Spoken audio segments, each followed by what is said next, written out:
تو ہمارے ایک ساتھی بتانے لگے کہ کوئی حیدرآباد سے آیا تھا یا ممبئی سے آیا تھا، تو انہوں نے پوچھا ان سے کہ بھائی بندہ نواز کی درگاہ کہاں ہے؟ اب یہ ہمارے اپنے جماعت کے ساتھی تھے، اہل حدیث بھائی تھے، اب یہ کیسے بتائیں درگاہ کہاں ہے؟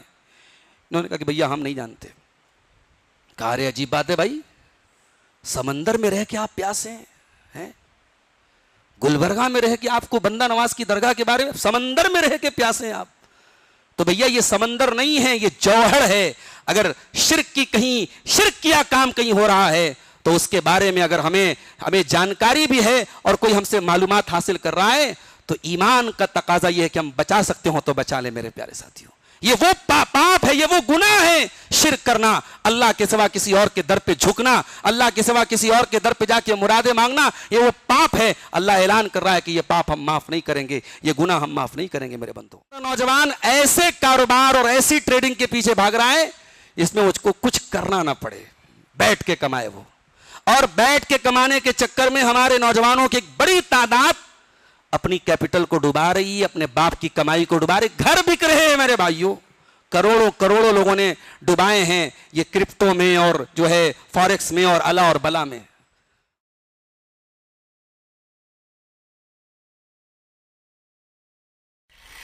اعوذ باللہ من الشیطان الرجیم، بسم اللہ الرحمن الرحیم۔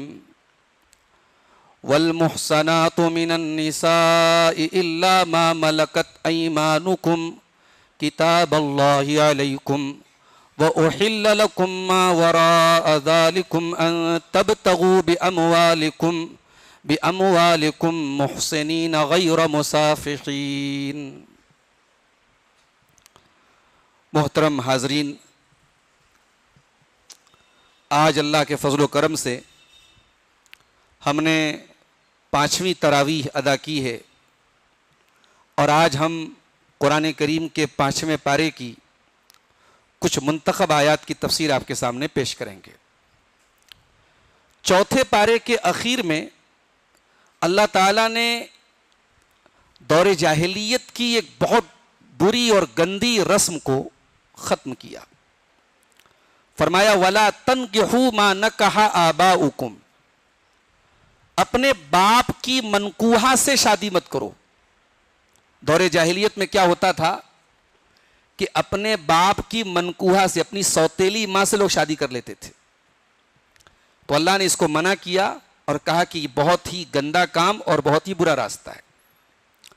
اب اس کے بعد 4تھے پارے کی جو آخری آیت ہے، جو سورہ نساء کی آیت نمبر 23 ہے، اس میں اللہ تعالیٰ نے محرمات کی لسٹ بیان کی کہ وہ کون سی عورتیں ہیں جن سے ہم نکاح نہیں کر سکتے، جو ہمارے لیے بالکل حرام ہیں، ان سے نکاح کرنا حرام ہے۔ اس میں اللہ تعالیٰ نے 7 رشتے نسب کے گنائے ہیں۔ آئیے وہ آیت کریمہ دیکھ لیتے ہیں، 4تھے پارے کی آخری آیت۔ حرمت علیکم امہاتکم، حرمت علیکم امہاتکم و بناتکم و اخواتکم، اے ایمان والو تمہارے اوپر تمہاری مائیں حرام ہیں۔ مائیں کہا اللہ نے، یعنی ہماری ماں بھی حرام ہے، اور جو ماں کی ماں ہے نانی، اس سے بھی نکاح نہیں ہو سکتا، اور جو باپ کی ماں ہے دادی، اس سے بھی نکاح نہیں ہو سکتا۔ اوپر چلتے چلے جائیے، پر دادی اور اس کے اوپر سب حرام ہیں، اور ماں کی ماں، نانی، پر نانی، وہ سب حرام ہیں۔ تو یہ پہلا رشتہ ہے جس کو اللہ نے حرام کرا دے، مائیں تمہارے اوپر حرام ہے۔ وَبَنَاتُكُمْ، اور بیٹیاں حرام ہیں، چاہے وہ تمہاری اپنی بیٹی ہو یا پھر تمہاری رضائی بیٹی ہو، رضاعت کا آگے ذکر آئے گا۔ اچھا، بیٹی میں بیٹی کی بیٹی بھی شامل ہے، نواسی، پھر نواسی کی بیٹی بھی شامل ہے، اس میں نیچے چلے جائیے۔ تو مائیں حرام ہیں، بیٹیاں حرام ہیں۔ اس کے بعد فرمایا وَأَخَوَاتُكُمْ، اور بہنیں حرام ہیں، چاہے وہ تمہاری سگی بہن ہو، چاہے اللاتی بہن ہو، چاہے اخیافی بہن ہو، یعنی ماں ایک ہے باپ 2 ہیں، یا باپ ایک ہے ماں الگ الگ ہے، تینوں کنڈیشن میں بہن جو ہے وہ آپ کے لیے حرام ہے، آپ اس سے نکاح نہیں کر سکتے۔ اس کے بعد 4تھا رشتہ اللہ نے بیان کیا وَعَمَّاتُكُمْ، اور تمہاری پھوپھیاں حرام ہیں، تمہارے باپ کی بہنیں، پھوپھی سے شادی نہیں کر سکتے۔ اچھا، باپ کی بہن کے ساتھ ساتھ دادا کی جو بہنیں ہیں وہ بھی اس میں شامل ہیں. اس کے بعد فرمایا وہ خالاتکم، اور تمہاری خالائیں تم پر حرام ہیں.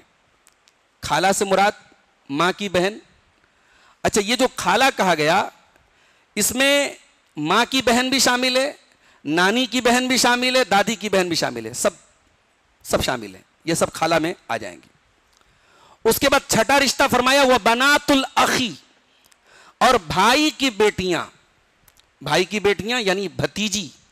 چاچا کی شادی بھتیجی کے ساتھ نہیں ہو سکتی. اچھا بھتیجی کے ساتھ ساتھ بھتیجی کی بیٹیاں، بھتیجی کی پوتیاں وہ سب اسی میں شامل ہیں. بھانجی کی بیٹیاں، بھانجی کی پوتیاں سب اس میں شامل ہیں.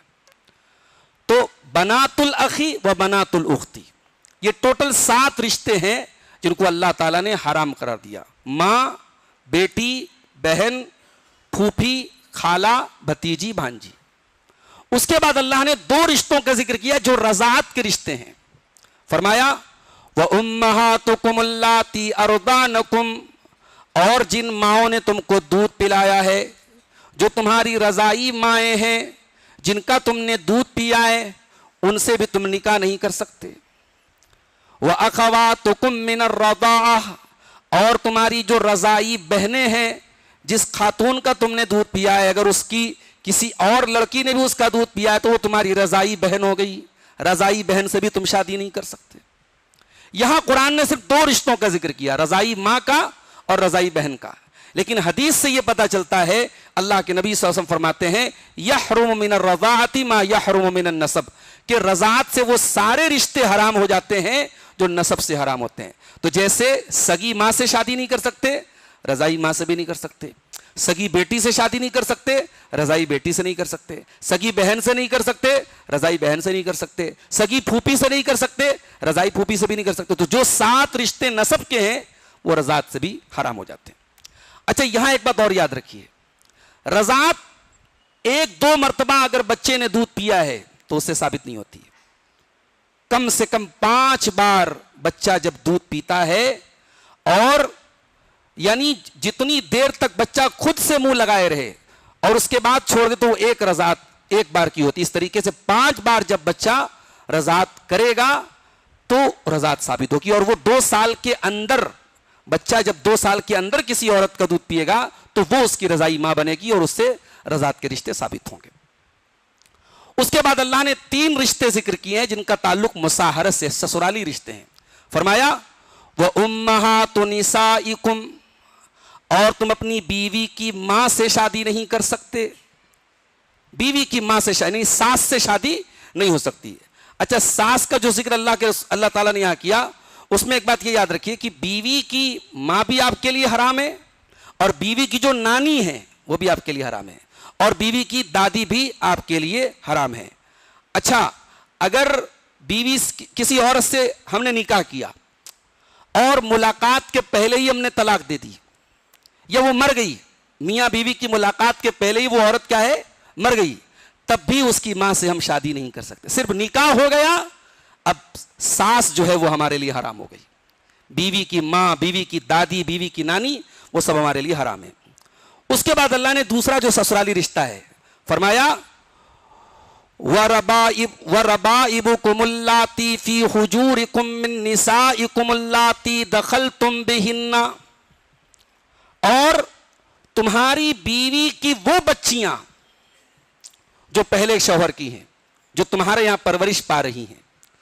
اگر وہ پرورش پا رہی ہیں تو بھی، اور پرورش نہیں پا رہی، جوان ہو کے آئی ہیں، کسی عورت سے آپ نے نکاح کیا، اس کی جوان بیٹی ہے پہلے شوہر کی، تو اس سے بھی آپ نکاح نہیں کر سکتے. مگر یہاں ایک کنڈیشن اللہ نے لگائی کہ اگر آپ نے کسی خاتون سے نکاح کیا ہے اور میاں بیوی کی ملاقات ہوئی ہے، تب اس کے پہلے شوہر کی بیٹی آپ کے لیے حرام ہے.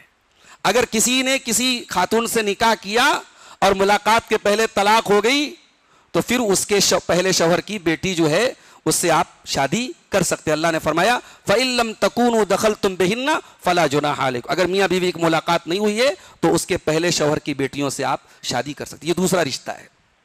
اور تیسرا رشتہ وَحَلَائِلُ أَبْنَائِكُمُ الَّذِينَ مِنْ أَصْلَابِكُمْ، اور تمہارے سلبی بیٹے، سگے بیٹوں کی بیویاں، تمہاری بہو، بیٹے کی بہو سے شادی نہیں کر سکتے.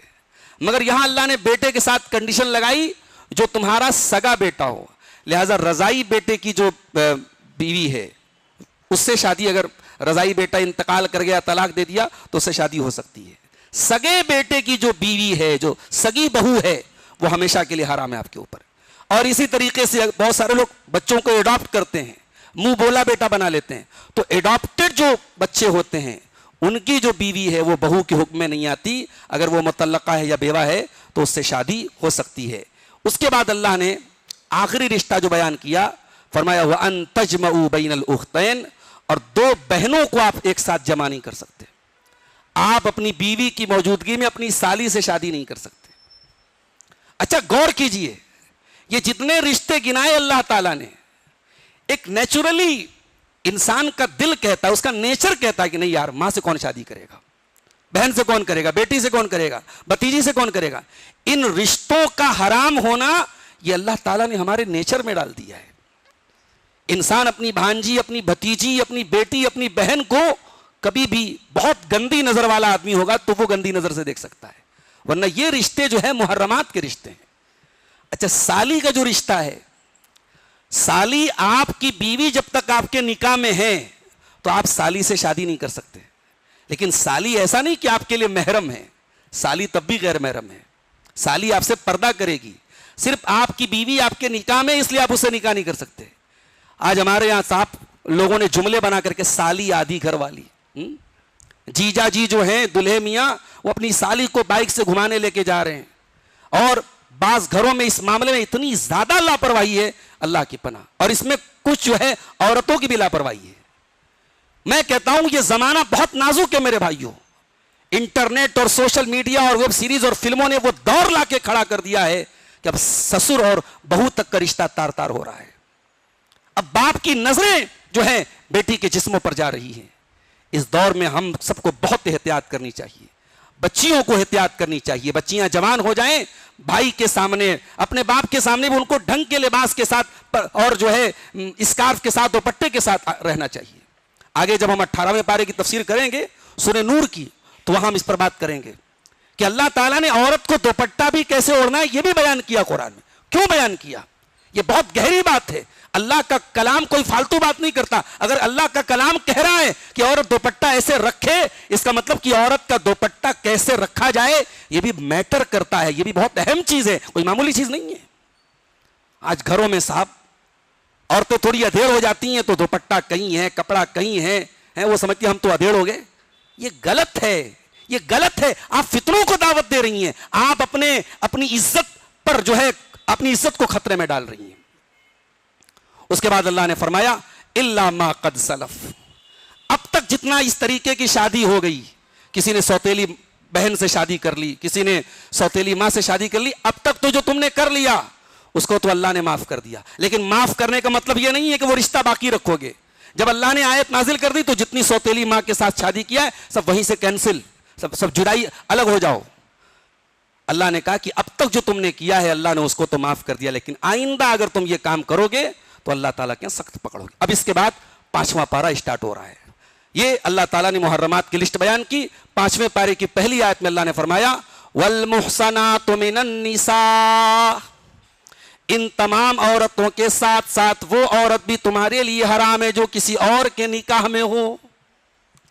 کسی اور کے نکاح میں اگر کوئی عورت ہے آپ اس سے شادی نہیں کر سکتے. آج کل یہ بھی بڑا چل رہا ہے صاحب، شادی شدہ عورتوں سے لوگ عشق لڑا رہے ہیں. جو عورت کسی اور کے نکاح میں ہے، ایسے بھی مسئلے آتے ہیں کبھی کبھی. مولانا صاحب میں تو شادی شدہ ہوں مگر میں کسی اور سے محبت کرتی ہوں. ڈکوسلے ہیں یہ خیانت ہے، یہ بے ایمانی ہے. اگر آپ کسی کے نکاح میں ہیں اور کسی اور مرد کے بارے میں خیالات آتے ہیں، بعض عورتیں یہاں تک مسئلہ پوچھتی ہیں کہ کیا میں اللہ تعالیٰ سے یہ دعا کر سکتی ہوں کہ جنت میں مجھ کو وہ آدمی ملے جس سے میں محبت کرتی ہوں. میرے نکاح میں کوئی، بھائی تو طلاق لے لے نا، تو خلا لے لے اور اسی سے تو شادی کر لے. یہ عجیب و غریب مسئلہ چل رہا ہے سماج میں صاحب.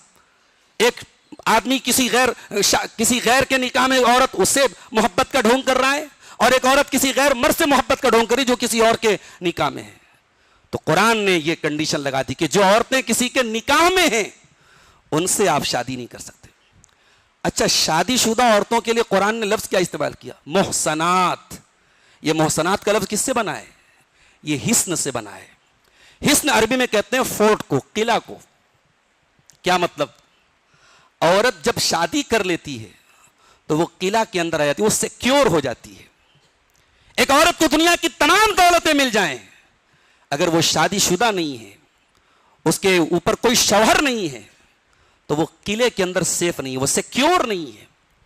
ہمارے یہاں صاحب مطلقہ اور بیوہ کو اناج کی کٹ دی جاتی ہے, اس کو بڑی خدمت مانے جاتی ہے, بہت اچھی بات ہے یہ, مگر معاف کیجئے گا کسی مطلقہ اور کسی بیوہ کے گھر میں صرف اناج پہنچا دینا یہ کافی نہیں ہے میرے پیارے سے. تو اسے عزت کی زندگی گزارنے کا پورا حق ہے.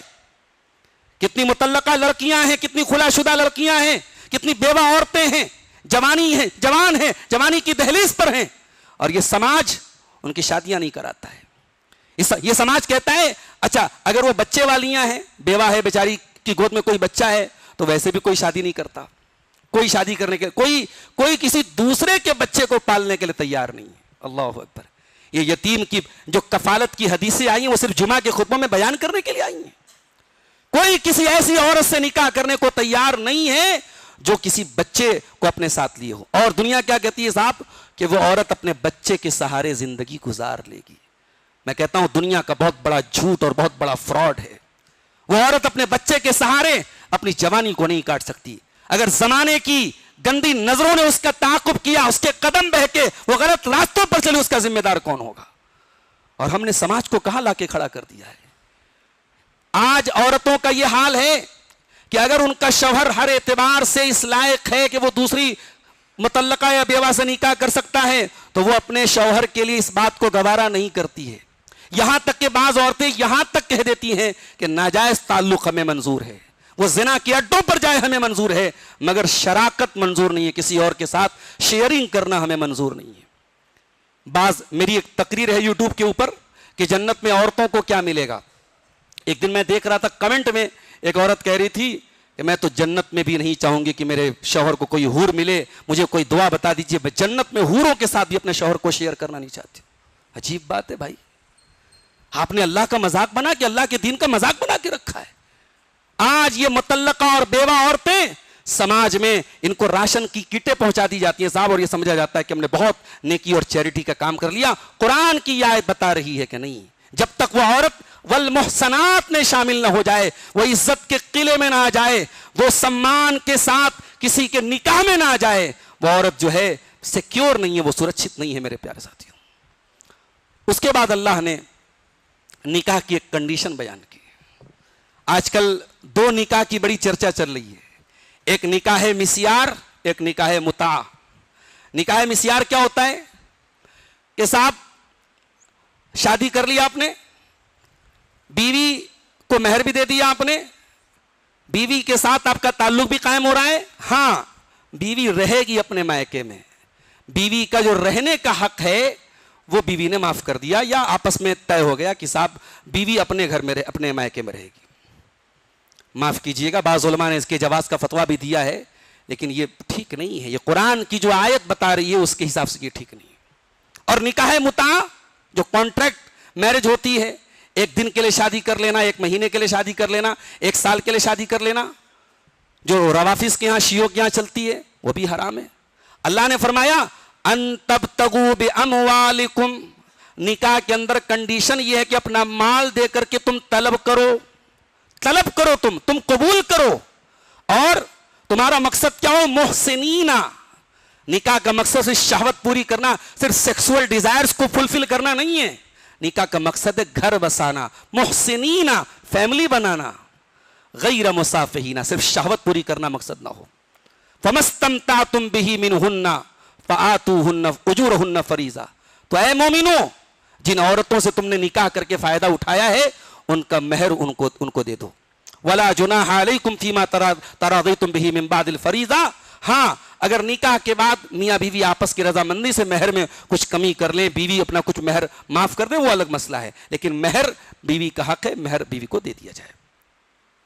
اتنی ڈیٹیل سے اللہ نے نکاح کا مسئلہ بیان کیا, اور نکاح کا مسئلہ بیان کرنے کے بعد اللہ نے ایک بات اور کہی کہ جن لڑکیوں سے تم شادی کرو گے ان کے گارجین کی اجازت سے شادی کرو گے. فرمایا فَانْكِحُوهُنَّ بِإِذْنِ أَهْلِهِنَّ, تم ان عورتوں سے شادی کرو ان کے گھر والوں کی اجازت سے. وَآتُوهُنَّ أُجُورَهُنَّ, اور ان کا مہر ان کو دے دو بالمعروف, دستور کے حساب سے. محسنات غیر مصافحات, اور وہ عورتیں جو تم سے نکاح کریں ان کا مقصد بھی گھر بسانا ہو, ان کا مقصد سے شہوت پوری کرنا نہ ہو. وَلَا مُتَّخِذَاتِ أَخْدَانٍ, اور سیکرٹ ریلیشن شپ بنانا نہ ہو. یہ آج کل لیو ان ریلیشن شپ جو چل رہی ہے, یہ گرل فرینڈ بوائے فرینڈ کا جو کلچر چل رہا ہے, ان تمام چیزوں کی تردید ہو رہی ہے قرآن کی سائد سے. اسلام میں کوئی سیکرٹ ریلیشن شپ نہیں ہے. اسلام نکاح کا حکم دیتا ہے, علی اعلان نکاح کیا جائے, گواہ کسی کو گواہ بنایا جائے, کم سے کم 2 مسلمان گواہ ہونے چاہیے اس کے اوپر. یہ سیکرٹ ریلیشن شپ بن رہی ہے صاحب. فیس بک پر محبت ہو رہی ہے, انسٹاگرام پر محبت ہو رہی ہے. یہ محبت نہیں, ڈھکوسلا ہے. یہ محبت نہیں, ایک دوسرے کے جسموں کو ناجائز طریقے سے حاصل کرنے کی ناجائز کوشش ہے میرے پیارے ساتھیوں. اس کے بعد اللہ نے یہ تمام ڈیٹیل بیان کرنے کے بعد فرمایا واللہ یرید ان یتوب علیکم ویرید الذین یتبعون الشہوات ان تمیلوا میلا عظیما. اے میرے بندو, اللہ تعالیٰ حرام رشتوں کی لسٹ بیان کر رہا ہے, نکاح کی کنڈیشن بیان کر رہا ہے, نکاح کی شرطیں بیان کر رہا ہے. کیوں بیان کر رہا ہے؟ اللہ تم پر اپنا کرم کرنا چاہتا ہے, اللہ تم پر رحم کرنا چاہتا ہے. اور جو لوگ خواہشات کے پیروکار ہیں وہ تو یہ چاہتے ہیں کہ تم اللہ کے راستے سے بھٹک جاؤ. آج دیکھ لیجئے یہ بدکار لوگ, ان کے یہاں کیا ہو رہا ہے. ان کے یہاں مطلب گندگی کی ساری سیمائیں پار ہیں. ابھی جو ایپسٹین فائل لیک ہوئی امریکہ کی, وہ فائل جو ہے ایک آدمی کے جو کالے کرتوتوں کی, جیفری ایپسٹین کے کالے کرتوتوں کی جو فائل ہے, اور وہ جیفری ایپسٹین کوئی معمولی آدمی نہیں, دنیا کے بڑے بڑے سیاستدانوں سے, بڑے بڑے دیش کے پریزیڈنٹ سے اس کا تعلق تھا. کیا کرتا تھا وہ آدمی؟ 6 سال سے لے کر کے 14 سال تک کی بچیوں کو کڈنیپ کرتا تھا, اپنے آئی لینڈ پر بلا کر کے ان کے ساتھ ریپ کرتا تھا, ان کے جسموں کو نوچتا تھا, انہیں تکلیف دیتا تھا, انہیں ٹارچر کرتا تھا. اور یہاں تک اس کی فائلوں میں لکھا ہے کہ ان بچیوں کو مشینوں میں ان کے ٹکڑے کر کر کے ان کا گوشت کھاتا تھا. یہ آج کی سول دنیا ہے, یہ آج کی مہذب دنیا ہے, یہ آج کے یہ بڑے نام نہاد سو کالڈ بڑے بڑے سولڈ اور بڑے تہذیب یافتہ لوگ ہیں. ارے لعنت ہے ان کی تہذیب پر, لعنت ہے ان کے کلچر پہ. اللہ نے کہا یہ شہوت کے پرستار, یہ شہوت کے پیروکار تو یہی چاہتے ہیں تم مادر پیدر آزاد بن جاؤ, تم سوتیلی ماؤں سے بھی شادیاں کرو, تم بہنوں سے بھی شادیاں کرو, تم پھوپھیوں سے بھی شادیاں کرو. وہ تو یہی چاہتے ہیں. لیکن اللہ یہ چاہتا ہے, اللہ نے جائز اور ناجائز کی سیمائیں بنا دی ہیں. اچھا, قرآن میں صرف اتنا بیان کیا گیا کہ آپ 2 بہنوں کو جمع نہیں کر سکتے, لیکن حدیث سے یہ پتا چلتا ہے کہ آپ پھوپھی اور بتیجی کو بھی جمع نہیں کر. اگر آپ نے کسی عورت سے نکاح کیا ہے, اس کے رہتے ہوئے اس کی پھوپھی سے آپ شادی نہیں کر سکتے. اسی طریقے سے خالہ اور بھانجی کو بھی ایک ساتھ نکاح میں جمع نہیں کر سکتے. اگر کسی کی 2 بیویاں ہیں, ایک خالہ اور ایک بھانجی ہے, تو غلط ہے. جیسے 2 بہنوں, سگی بہنوں سے شادی نہیں کر سکتے, ایسے ہی پھوپھی اور بھتیجی اور خالہ اور بھانجی سے بھی شادی. یہ کون بتایا, کس نے بتایا؟ یہ حدیث نے بتایا. اس کا مطلب یہ ہوا کہ شریعت, قرآن اور حدیث دونوں کے مجموعے کا نام ہے, صرف قرآن کا نام شریعت نہیں ہے. دونوں کے ذریعے ہم شریعت کو سمجھیں گے. اچھا, اب نکاح کی ڈیٹیل اللہ نے بیان کر دی. نکاح کے لیے مال چاہیے. مال کہاں سے آئے گا؟ مال کہاں سے آئے گا؟ انٹرسٹ کے ذریعے آئے گا, رشوت کے ذریعے آئے گا, فوریکس ٹریڈنگ کے ذریعے آئے گا, کرپٹو ٹریڈنگ. آج ہمارا نوجوان ایسے کاروبار اور ایسی ٹریڈنگ کے پیچھے بھاگ رہا ہے اس میں اس کو کچھ کرنا نہ پڑے, بیٹھ کے کمائے وہ. اور بیٹھ کے کمانے کے چکر میں ہمارے نوجوانوں کی ایک بڑی تعداد اپنی کیپٹل کو ڈوبا رہی ہے, اپنے باپ کی کمائی کو ڈوبا رہی. گھر بک رہے ہیں میرے بھائیوں, کروڑوں کروڑوں لوگوں نے ڈوبائے ہیں یہ کرپٹو میں اور جو ہے فوریکس میں اور الا اور بلا میں. اب اللہ نے جب نکاح کا ذکر کیا تو اللہ نے فوراً جسٹ اس کے بعد سورہ نساء کی اگلی آیت میں اللہ نے تجارت کا ہمیں حکم دیا. فرمایا یا ایھا الذین آمنوا لا تاکلوا اموالکم بینکم بالباطل. اے ایمان والو, ایک دوسرے کا مال ناجائز طریقے سے نہ کھاؤ. الا ان تکون تجارتا عن تراض منکم, ہاں آپس کی رضامندی سے تجارت کر سکتے ہو, بزنس کر سکتے ہو, حرام طریقے سے کمائی مت کرو.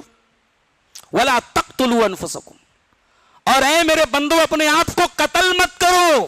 کیا مطلب؟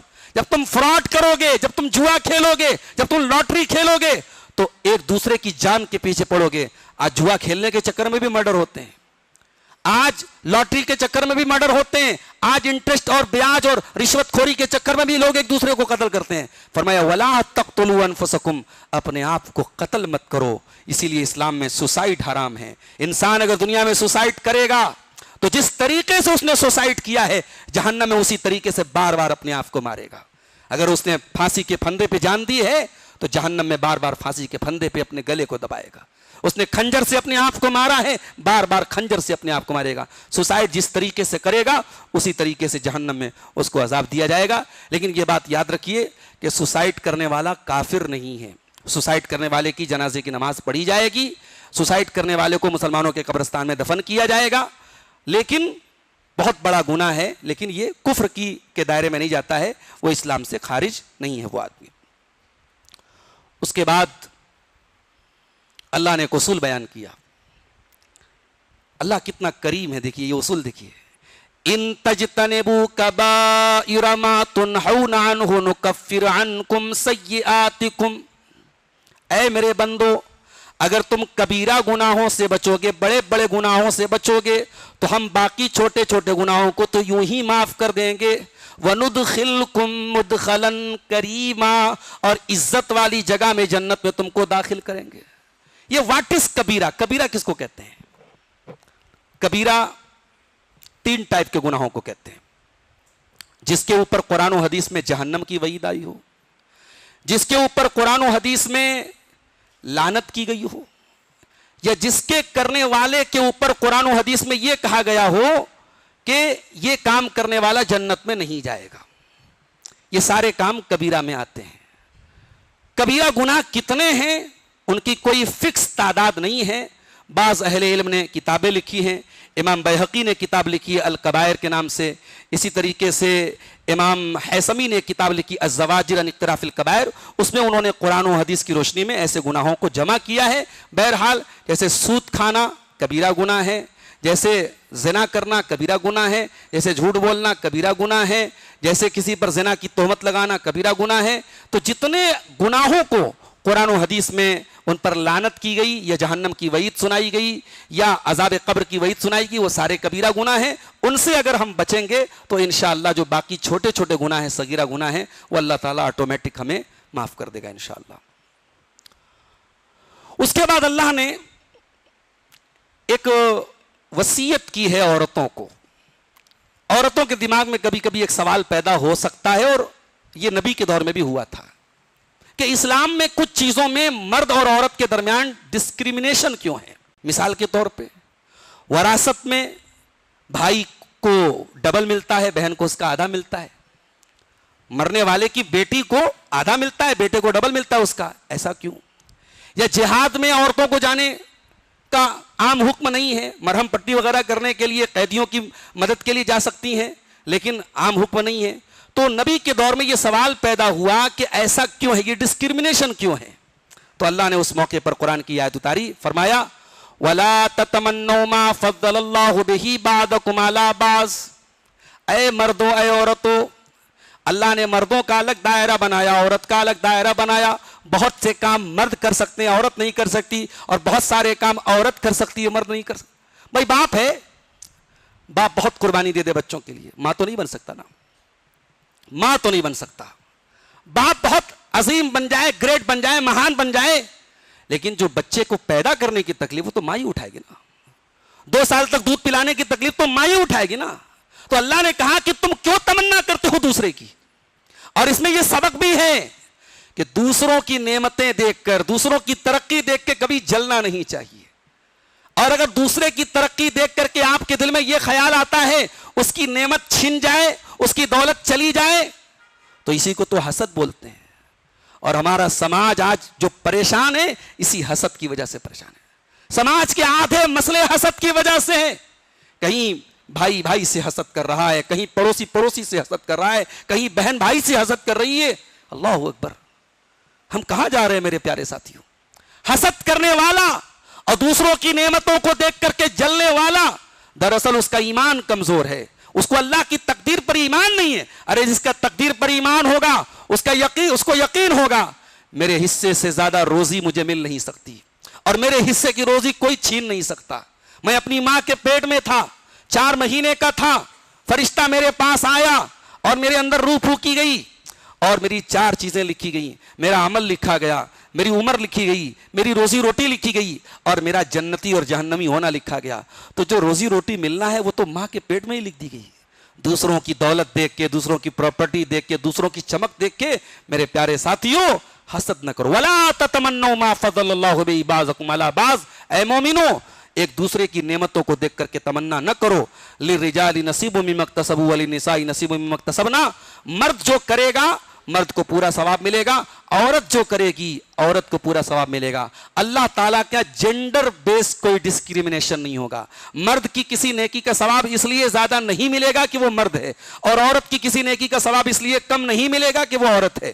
مرد کو جو نیکی مرد کرے گا مرد کو ثواب ملے گا, جو نیکی عورت کرے گی اس کو عورت کو ثواب ملے گا. اس کے بعد اللہ تعالیٰ نے گھر کے اندر مرد اور عورت کی حیثیت کیا ہے اس کو اللہ نے بیان کیا. فرمایا الرجال قوامون علی النساء, مرد عورتوں کے اوپر قوام ہیں. قوام مطلب انچارج ہیں. گھر ایک یونٹ ہے, گھر کو چلانا ہے تو کوئی ایک انچارج ہونا چاہیے. تو گھر کا انچارج کون ہے؟ مرد ہے. کیوں بھیا مرد کیوں ہے؟ مرد کے اندر سرخاب کا پر لگا ہے؟ اللہ نے کہا نہیں. بما فضل اللہ بعضهم علی بعض, اس لیے کہ اللہ تعالیٰ نے مردوں کو عورتوں کے مقابلے میں زیادہ طاقتور بنایا ہے. اب بھائی 100 میں سے کوئی 2-4 عورتیں بن جائے, فوگاٹ پہلوان بن جائے, پھولن دیوی بن جائے, کوئی بہت بڑی پولیٹیشین بن جائے, وہ ریئر کیس ہے, وہ ریئر کیس ہے. عام عورتوں اور مردوں کو کمپیئر کرو گے تو اللہ تعالیٰ نے مرد کو مضبوط رات کو 12 بجے مرد کو باہر نکلنے میں دقت نہیں آئے گی, لیکن عورت رات کو 12 بجے اکیلے نکلنے میں سوچے گی. یہ اللہ تعالیٰ نے نیچرلی بنایا ہے, عورت کے مقابلے میں مرد کو مضبوط بنایا ہے. اللہ نے فرمایا ایک وجہ تو یہ ہے کہ مرد کو ہم نے مضبوط بنایا. دوسری وجہ کیا ہے؟ وَبِمَا أَنفَقُوا مِنْ أَمْوَالِهِمْ, اور کما کر کے لانا یہ مرد کی ذمہ داری ہے, عورت کو کما کے نہیں لانا ہے. عورت ایمرجنسی کیس میں جاب کر سکتی ہے پردے میں رہ کر کے, ٹیچنگ کر سکتی ہے, پڑھا سکتی ہے, جائز پردے میں رہ کے کام کر, مگر یہ اس کی ڈیوٹی نہیں ہے, یہ اس کی رسپانسبلٹی نہیں ہے. عورت زندگی کی ہر اسٹیج پہ اس کا ایک کیئر ٹیکر ہے. عورت اگر بیوی ہے شوہر کیئر ٹیکر ہے, عورت بیٹی ہے باپ کیئر ٹیکر ہے, عورت بہن ہے بھائی کیئر ٹیکر ہے, عورت بیوی ہے شوہر کیئر ٹیکر ہے. تو کما کے لانا تو مرد کی ذمہ داری ہے. اس لیے گھر کا انچارج کون ہونا چاہیے؟ مرد ہونا چاہیے. اور سماج کا آئینہ اٹھا کے دیکھ لینا, جن گھروں میں کمانڈ عورت کے ہاتھ میں ہے ان گھروں کا سسٹم صحیح نہیں ہے میرے پیارے ساتھیوں. اور جن ملکوں کا نظام عورت کے ہاتھ میں ہے, پیارے نبی نے فرمایا کیف یفلح قوم ولوا امرهم امراۃ, وہ قوم کیسے کامیاب ہو سکتی ہے جو اپنا ذمہ دار کسی عورت کو بنا دے. اس میں عورت کی توہین نہیں ہے, عورت کا یہ کام ہی نہیں ہے, یہ عورت کا کام نہیں ہے. دنیا کا ہر کام بھائی انجینئر سے کے پاس آپ جا کے گئے میرا علاج کر دو, بھائی اس کا کام نہیں ہے. انجینئر کا کام ڈاکٹر کا کام نہیں ہے, ڈاکٹر کا کام انجینئر نہیں کرے گا. سب کے دائرے بنے ہیں, سب کے پروفیشنز ہیں, سب کے اسکلز ہیں, سب کے میدان ہیں. اللہ تعالیٰ نے جو کام مرد کو سونپے وہ مرد کو کرنا ہے, جو عورت کو سونپے وہ عورت کو کرنا ہے. اب سنیے ذرا غور سے سنیے گا. اللہ نے مرد کی پوزیشن بتا دی, عورت کی پوزیشن بتا دی. اب اللہ نے نیک عورتوں کی پہچان بتائی. نیک عورت کی پہچان کیا ہے؟ تراویح میں باجماعت شامل ہونا. نیک عورت کی پہچان کہ ہر درس میں, ہر جلسے میں, ہر تقریر میں جانا؟ نہیں نہیں نہیں. نیک عورت کی پہلی پہچان کیا ہے؟ فرمایا فالصالحات قانتات حافظات للغیب بما حفظ اللہ. نیک عورتیں وہ ہوتی ہیں جو فرما بردار ہوتی ہیں, جن کے اندر بات ماننے کی چھمتا ہوتی ہے, صرف منوانے کی نہیں ہوتی ہے. آج گھروں کا نظام کیوں گڑبڑ ہے صاحب؟ عورت بات منوانا چاہتی ہے, ماننا نہیں چاہتی ہے.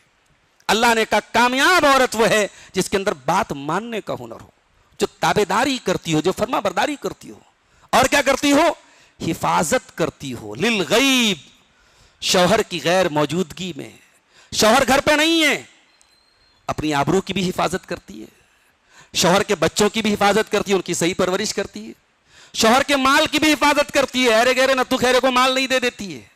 تو ان تمام چیزوں کی حفاظت کرتی ہے عورت جن کی حفاظت کرنے کا اللہ تعالیٰ نے حکم دیا ہے. اسی لیے پیارے نبی سے پوچھا گیا کہ سب سے بہترین عورت کون سی ہے؟ اللہ کے پیارے نبی صلی اللہ علیہ وسلم فرمایا التی تسرہ اذا نظر، جب شوہر اپنی بیوی کو دیکھے تو خوش ہو جائے، بیوی کو دیکھے تو خوش ہو جائے. یہ کامیاب عورت کی نشانی ہے، جو اپنے شوہر کو رجھائے، جو اپنے شوہر کو خوش کرے، ایسے لباس پہنے، ایسی ادائیں دکھائے کہ شوہر خوش ہو جائے. یہاں تو صاحب بیچارہ ڈپریشن کا مارا، زمانے کی ٹینشن کا مارا شوہر آتا ہے تو یہ نندوں کی شکایت لے کے بیٹھی ہے، جیٹھانی نے یہ کہہ دیا، دیورانی نے یہ کہہ دیا، ساس نے یہ کہہ دیا، پڑوسی نے یہ کہہ دیا. وہ بیچارہ گھر میں آ کے بھی چین سے نہیں رہتا ہے. میری بہنوں، میری ماؤں، یہ آپ اللہ کے نبی کی حدیث میں پڑھ رہا ہوں، اللہ کے نبی نے فرمایا کہ بہترین عورت وہ ہے جس کا شوہر اس کو دیکھے تو خوش ہو جائے. وَتُطِيعُهُ إِذَا أَمَرَ، اور شوہر کوئی حکم دے تو بیوی مانے. وَلَا تُخَالِفْهُ فِي نَفْسِهَا وَمَالِهِ بِمَا يَكْرَهُ، اور شوہر کے مال کے سلسلے میں اور اپنی آبرو کے سلسلے میں کوئی ایسا کام نہ کرے جو شوہر کو ناپسند ہو. اچھا، اب اس کے بعد اللہ نے کہا کہ اگر عورت شوہر کی بات نہ مانے، نافرمانی کرے تو پھر شوہر کو کیا کرنا چاہیے؟ تو اللہ نے اسٹیپ بائی اسٹیپ 3 کام کرنے کا حکم دیا. فرمایا فَإِذُوهُنَّ وَاحْجُرُوهُنَّ فِي الْمَضَاجِعِ وَاضْرِبُوهُنَّ. پہلا کام تو یہ کرو کہ بیوی کو سمجھاؤ، پہلے کنونس کرو، کنورسیشن سے کام چلاؤ، سمجھا، ڈسکس کرو، سمجھاؤ.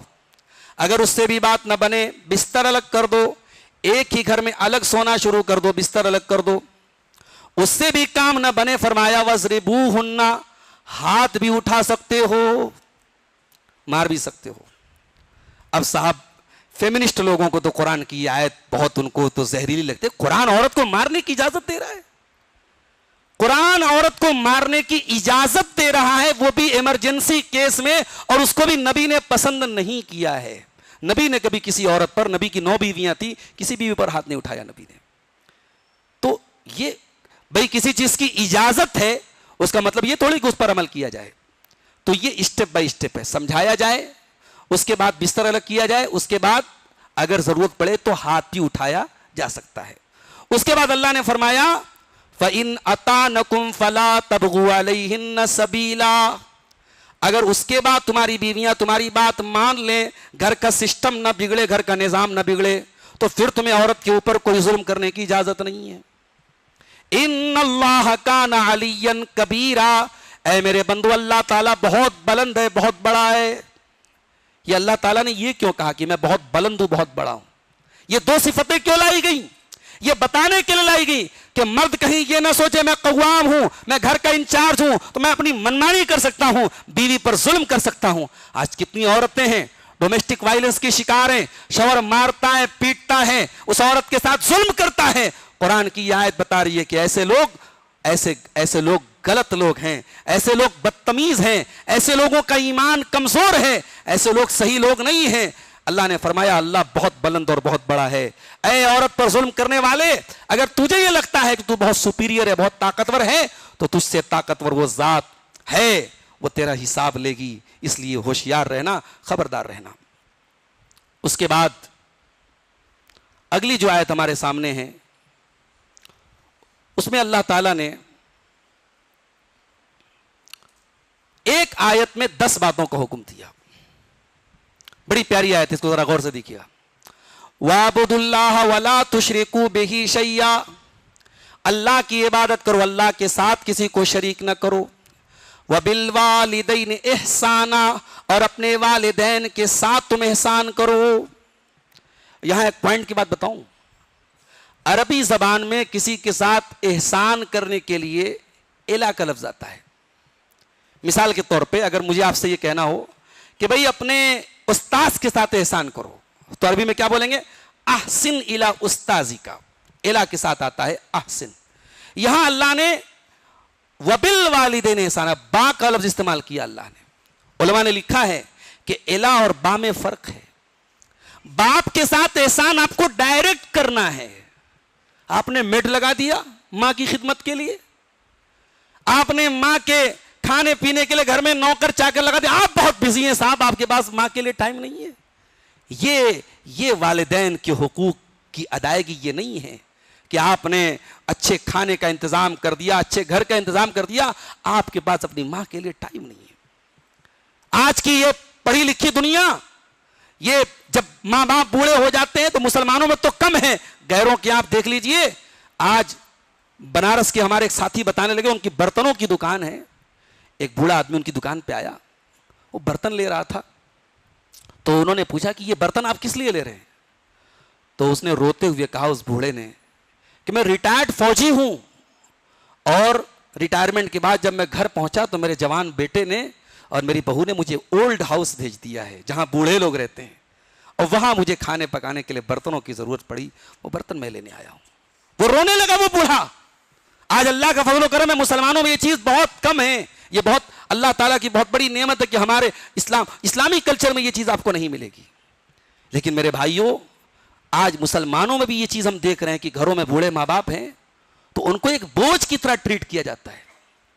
بھائی بڑھاپے میں اللہ نے کہا کہ جب انسان بوڑھا ہو جاتا ہے الٹا ہو جاتا ہے, وَمَن نُعَمِرْهُ نُنَكِّسُ فِي الْخَلْقِ, بچپن لوٹ جاتا ہے انسان کا. بچوں کی طرح ضد کرنے لگتے ہیں بوڑھے ماں باپ, ایک ہی سوال کو بار بار کرتے ہیں. اگر ماں باپ ایک سوال بار بار کریں تو ڈانٹ مت دینا, جھڑک مت دینا. تم نے بچپن میں کئی سوال ایک ایک مہینہ لگاتار کیے تو تمہارے باپ نے برا نہیں مانا تھا, تمہاری ماں نے برا نہیں مانا تھا. تمہاری بوڑھی ماں بستر پہ لیٹرین کر رہی ہے اور تمہیں دیکھ کر کے گھن آ رہی ہے تو تم وہ موقع بھی یاد کرو جب تم بستر پہ لیٹرین کیا کرتے تھے اور تمہاری ماں اپنی نیند اور آرام کو قربان کر کے کئی بار تمہارا بستر چینج کرتی تھی. تم پیشاب کرتے تھے, تمہاری ماں تم کو سوکھے بستر پہ لٹا کے اس گیلے بستر پہ خود لیٹ جایا کرتی تھی. فرمائے وَبِالْوَالِدَيْنِ احسانا, اپنے ماں باپ کے ساتھ اچھا سلوک, ڈائریکٹ ان کے ساتھ سلوک کرو, کسی اور کے ذریعے نہیں, ڈائریکٹ ان کے ساتھ حسن سلوک کرو. اس کے بعد فرمایا وَبِذِي الْقُرْبَى, اور رشتہ داروں کے ساتھ بھی اچھا سلوک کرو. رشتہ داروں میں ماں باپ شامل ہیں مگر ماں باپ کا الگ سے ذکر کیا. ماں باپ اور رشتہ داروں کی طرح نہیں ہے کہ اور رشتہ داروں کی طرح ان کو ٹریٹ کرو, ماں باپ کی ایک الگ مقام ہے. اس کے بعد فرمایا وَبِذِي الْقُرْبَى, رشتہ داروں کے ساتھ اچھا سلوک کرو. وَالْيَتَامَى, یتیموں کے ساتھ کرو. وَالْمَسَاكِينِ, مسکینوں کے ساتھ کرو. وَالْجَارِ ذِي الْقُرْبَى, اور اس پڑوسی کے ساتھ اچھا سلوک کرو جو پڑوسی آپ کا رشتہ دار بھی ہے, پڑوسی بھی ہے رشتہ دار بھی, تو ڈبل حق ہے اس کا, اس کے ساتھ اچھا سلوک کرو. وَالْجَارِ الْجُنُوبِ, اور اس پڑوسی کے ساتھ بھی اچھا سلوک کرو جو پڑوسی ہے مگر رشتہ دار نہیں ہے, یا پڑوسی ہے لیکن غیر مسلم ہے. اس پڑوسی کا مذہب کیا ہے, اس کی کاسٹ کیا ہے, اسلام کہتا ہے یہ میٹر نہیں کرتا. آپ کا پڑوسی ہے تو آپ اس کے ساتھ اچھا سلوک کریں گے. وَالصَّاحِبِ بِالْجَنبِ, اور اپنے ساتھی کے ساتھ, اپنے کمپینین کے ساتھ اچھا سلوک کرو. سفر میں جا رہے ہو, جو تمہارا کو پیسنجر ہے, کو ٹریولر ہے, بس میں, فلائٹ میں, کار میں, اس کے ساتھ بھی اچھا سلوک کرو. اور جب کو ٹریولر کے ساتھ اچھا سلوک کرنا ہے تو زندگی کے ٹریول میں اور زندگی کے سفر میں جو ساری زندگی آپ کی شریک حیات ہے, آپ کی ہم سفر ہے, آپ کی بیوی ہے, اس کے ساتھ بھی اچھا سلوک کرو. وابن السبیل, اور کوئی مہمان آ گیا تو مہمان کے ساتھ بھی اچھا سلوک کرو. وما ملکت ایمانکم, اپنے غلاموں کے ساتھ, اپنی لونڈیوں کے ساتھ بھی اچھا سلوک کرو. ان اللہ لا یحب من کان مختالا فخورا, اللہ تعالیٰ کسی گھمنڈی کو, کسی غرور کرنے والے کو پسند نہیں کرتا ہے. یہ جو اللہ تعالیٰ نے حقوق بیان کی, حقوق العباد, ان حقوق العباد کی ادائیگی میں سب سے بڑی رکاوٹ کیا ہے؟ انسان کا ایگو ہے, انسان کی ناک ہے, انسان کا تکبر ہے. ارے کہاں لے کے جاؤ گے یہ تکبر؟ حقیر پانی کے قطرے سے پیدا کیے گئے ہو تم, مٹی سے پیدا کیے گئے ہو تم, اور اسے مٹی میں مل کے جانا ہے. تکبر نہ کرو میرے پیارے ساتھیو, اللہ کو تکبر پسند نہیں ہے. نہ دولت کا تکبر, نہ اسٹیٹس کا تکبر, نہ طاقت کا تکبر. اور اس روح زمین پر جس نے تکبر کیا وہ خاک میں ڈال دیا گیا. قارون کو دولت کا تکبر تھا, زمین میں دھسا دیا گیا. فرعون کو حکومت کا تکبر تھا, سمندر میں ڈوبا دیا گیا. نمرود کو اپنی طاقت کا, اپنی بادشاہت کا تکبر تھا, ایک مچھر اس کے بھیجے کو کھا کے اس کو ختم کر دیتا ہے. اس کے بعد میرے پیارے ساتھیوں, اللہ تعالیٰ نے رسول کی نافرمانی کرنے والوں کا انجام بیان کیا. رسول کی نافرمانی کرنے والے سے دنیا میں ذلیل نہیں ہوں گے, آخرت میں بھی ذلیل ہوں گے. فرمایا یومئذ یود الذین کفروا وعصوا الرسول لو تسوی بہم الارض ولا یکتمون اللہ حدیثا. قیامت کے دن جو رسول کی نافرمانی کریں گے وہ یہ تمنا کریں گے زمین پھٹ جائے میں سما جاؤں. اللہ تعالیٰ کے حساب و کتاب کا وہ سامنا نہیں کر پائیں گے جو رسول کی نافرمانی کریں گے. وَلَا يَكْتُمُونَ اللَّهَ حَدِيثًا, اور وہ اللہ تعالیٰ کے سامنے کوئی بات چھپا نہیں پائیں گے. اللہ کی عدالت میں کوئی جھوٹ نہیں بول سکتا. کیسے بولے گا جھوٹ؟ زبان سے بولے گا, زبان پہ مہر لگا دی جائے گی. الْيَوْمَ نَخْتِمُ عَلَىٰ أَفْوَاهِهِمْ, کان گواہی دے گا, آنکھیں گواہی دیں گی, چمڑی گواہی دے گی. کس کس چیز سے بچو گے؟ اس کے بعد اللہ تعالیٰ نے شرک کی خطرناکی کو بیان کیا. فرمایا ان اللہ لا یغفر ان یشرک بہ ویغفر ما دون ذلک لمن یشاء. اللہ شرک کو معاف نہیں کرے گا. شرک سے نیچے کے جو گناہ ہیں اللہ کی مشیت کے تحت اللہ معاف بھی کر سکتا ہے, اللہ سزا بھی دے سکتا ہے, مگر شرک پر جو مر گیا اس کی مغفرت اللہ کے ہونے والی نہیں ہے. ہمارا اپنا باپ, ہماری اپنی ماں, ہمارا اپنا کوئی قریبی رشتہ دار اگر شرک کی حالت میں مر گیا تو ہم اس کے لیے مغفرت کی دعا کرنے کی اتھارٹی بھی ہمیں نہیں دی گئی. اللہ کے نبی اپنی ماں کی قبر پہ گئے, ماں کی ممتا کو یاد کیا, ماں کے پیار کو یاد کیا, رونے لگے, اور روتے روتے آپ نے کہا کہ میں نے اپنے رب سے اپنی ماں کے لیے مغفرت کی دعا کرنے کی اجازت مانگی, اللہ نے مجھے اپنی ماں کی مغفرت کی دعا کی اجازت نہیں دی. مسلمانوں, اگر آپ کی ماں توحید پر مری ہے خوش نصیب ہے آپ. اگر آپ اپنے ماں باپ کے لیے ہاتھ اٹھا کے دعائیں مغفرت کر سکتے ہیں تو خوش نصیب ہیں آپ. یہ توحید بہت بڑی دولت ہے اور یہ شرک بہت بڑا کلنک ہے میرے پیارے ساتھی. اسی گلبرگہ کے ایک صاحب نے بتایا کہ یہاں ایک صاحب آئے اور آ کر کے پوچھا کہ صاحب وہ درگاہ شریف کہاں ہے, بندہ نواز کی درگاہ شریف کہاں ہے. عجیب تماشا ہے, بندہ نواز, ہم نے اللہ کے کسی بندے کو یہ ٹائٹل دے دیا کہ وہ بندہ نواز ہے. یہ اللہ کے ساتھ, اس کی توحید کے ساتھ کھلواڑ نہیں ہے میرے پیارے ساتھیوں. اور یہ بندہ نواز کا ٹائٹل وہ مسلمان دیتا ہے جو پانچوں ٹائم کی نماز میں کہتا ہے ایاک نعبد و ایاک نستعین, اے اللہ ہم تیری ہی عبادت کرتے ہیں اور تجھ ہی سے مدد مانگتے ہیں.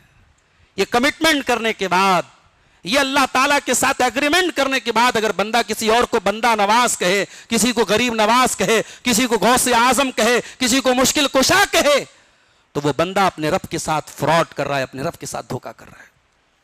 تو ہمارے ایک ساتھی بتانے لگے کہ کوئی حیدرآباد سے آیا تھا یا ممبئی سے آیا تھا, تو انہوں نے پوچھا ان سے کہ بھائی بندہ نواز کی درگاہ کہاں ہے. اب یہ ہمارے اپنے جماعت کے ساتھی تھے, اہل حدیث بھائی تھے, اب یہ کیسے بتائیں درگاہ کہاں ہے. انہوں نے کہا کہ بھیا ہم نہیں جانتے. کہا رے عجیب بات ہے بھائی, سمندر میں رہ کے آپ پیاسے ہیں, گلبرگہ میں رہ کے آپ کو بندہ نواز کی درگاہ کے بارے میں, سمندر میں رہ کے پیاسے ہیں آپ. تو بھیا یہ سمندر نہیں ہے, یہ جوہر ہے.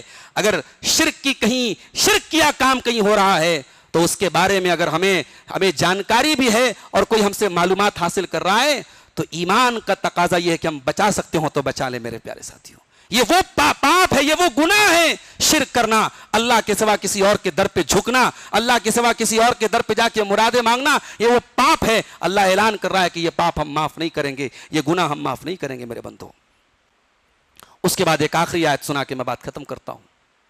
ہمارے جسم کا کون سا حصہ ہے جو درد کو ریسیو کرتا ہے, جو پین کو ریسیو کرتا ہے. تھائی لینڈ کے ایک پروفیسر نے اس چیز پر ریسرچ کی کہ ہماری باڈی کا کون سا ایسا آرگن ہے جو پین کو, درد کو سب سے پہلے ریسیو کرتا ہے. ان کے سامنے قرآن کی سورہ نساء کی یہ آیت آئی, ان الذین کفروا سوف نصلی ان الذین کفروا بآیاتنا سوف نصلیہم نارا. جن لوگوں نے ہماری آیتوں کا انکار کیا ان کو ہم جہنم کی آگ میں ڈالیں گے. کلما نضجت جلودہم بدلناہم جلودا غیرہا.